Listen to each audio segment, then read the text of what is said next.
আজকে আমরা ডিসাইড করেছি যে স্কুলে মুড়ি মাখা খাবো। মুড়িটা মাখানোর আগে একটু ঢং করে নিলাম। এই যে গাইস আমাদের মুড়ি, আর এখানে দেখুন পেঁয়াজ, আদা, মরিচ আর সরষের তেল, এখানে একটা বেচারা আচারও আছে। এখানে আমাদের সব কিছু রেডি। এখানে দেখুন গাইস আমাদের ক্লাসের অকর্মণ্য ছেলেরা বসে আছে, কতক্ষণে আমাদের মুড়ি মাখা হবে এটা খাওয়ার আশা। একজন তো শুয়েও আছে, আর একজন এনে ছুরি এনে দিল একটা আমাদের হেল্প করার জন্য। এখন দেখুন আমরা এগুলো সব কাটবো। এখানে আমাদের মুড়ির মধ্যে তেল দিয়ে দিলাম, তারপরে এখন পেঁয়াজ কাটা শুরু করব। আর এমন একটা ছুরি এনে দিয়েছে যে ছুরিটা এত ধার যে কাটছেই না পেঁয়াজটা। আর এখানে সবাই আমাকে দিয়ে খাটাচ্ছে, আর একজন মহারানী তো এখানে বসে বসে আচার খাচ্ছে। দেখুন দেখুন দেখুন, এখন বসে আছে মহারাজগণ। এখানে আমাদের পেঁয়াজ মরিচ কাটা কমপ্লিট। আর একজন দেখুন এটাকে কিভাবে মিক্সড করবে। আঁচড়ে ধোকরে মানে মুড়িটাকে এত কষ্ট দিচ্ছে।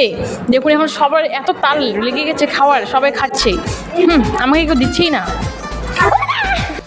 এখানে ছেলেদের অবস্থা দেখুন, একটু মুড়ির ঝাল খেয়েও ঝাল সহ্য করতে পারছে না। আর দেখুন এখানে আমাকে ভিডিও করতে বারণ করে দিচ্ছে, ওর নাকি লজ্জা লাগছে। আর একজনকে দেখুন ঝাল খেয়েছে, তার এত লজ্জা লাগছে যে বাইরেই চলে গেল। আর একজনকে দেখুন করছে।